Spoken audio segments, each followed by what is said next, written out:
Bienvenue sur Cardio Online pour cette émission spéciale consacrée au congrès de l'ESC 2023.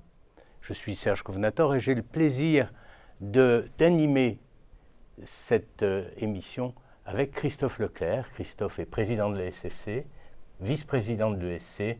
Alors pour essayer de résumer, si on peut dire, ce congrès, on a sélectionné un certain nombre d'informations, d'études, de recommandations qui vont, du moins on l'espère, s'inscrire dans notre pratique au quotidien, modifier notre pratique.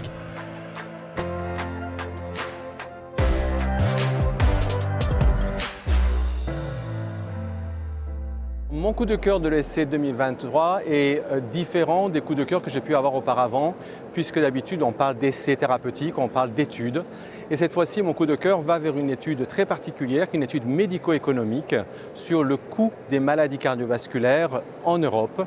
Une estimation qui a été faite à travers une collaboration entre l'ESC et l'Université d'Oxford et qui a permis d'évaluer non seulement le coût direct qui était vraiment les dépenses de santé directement, mais également la perte de productivité ou l'argent qui est dépensé par les familles, par l'entourage pour s'occuper de ces patients. Et cette étude évalue ce coût de manière énorme, c'est effroyable, c'est 282 milliards d'euros par an, le coût des maladies cardiovasculaires en Europe.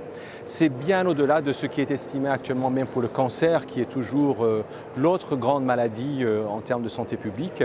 C'est une somme faramineuse, c'est 2% du PIB de notre pays, donc c'est équivalent à la dépense qu'on peut faire pour l'éducation ou pour les dépenses militaires. Et pourtant, Christophe, il n'y a pas de plan-cœur. Non, il n'y a pas de plan-cœur. On avait tenté il y a quelques années de lancer un plan-cœur, mais on n'avait pas eu de retour, je dirais, de nos autorités de tutelle. Je pense que cette étude est très très importante. Victor Aboyance l'a dit, 282 milliards, c'est plus que le budget de l'Union européenne. C'est énorme en termes de dépenses directes et aussi indirectes. Et je pense qu'aujourd'hui, les patients qui souffrent de pathologies cardiovasculaires sont un petit peu victimes du succès des techniques médicamenteuses ou non médicamenteuses, parce qu'aujourd'hui, il y a une espèce de banalisation des pathologies cardiovasculaires. On a l'impression que ce n'est pas grave, ou que même si on a un accident, eh bien, on va vite traiter le patient. Et en fait, il y a cette espèce d'absence de prise de conscience qu'aujourd'hui, le cœur tue beaucoup encore en France. C'est la deuxième cause de mortalité, la première chez la femme. Et je crois que vraiment, il faut que nos décideurs prennent vraiment conscience de ce fléau qui, malheureusement, continue d'exister. Et on le voit à un coût extrêmement important pour notre société. Et que je pense qu'il faut continuer à innover. Et il faut continuer aussi qu'on puisse avoir ces innovations avec des processus de régulation qui soient peut-être un petit peu plus simples et plus rapides.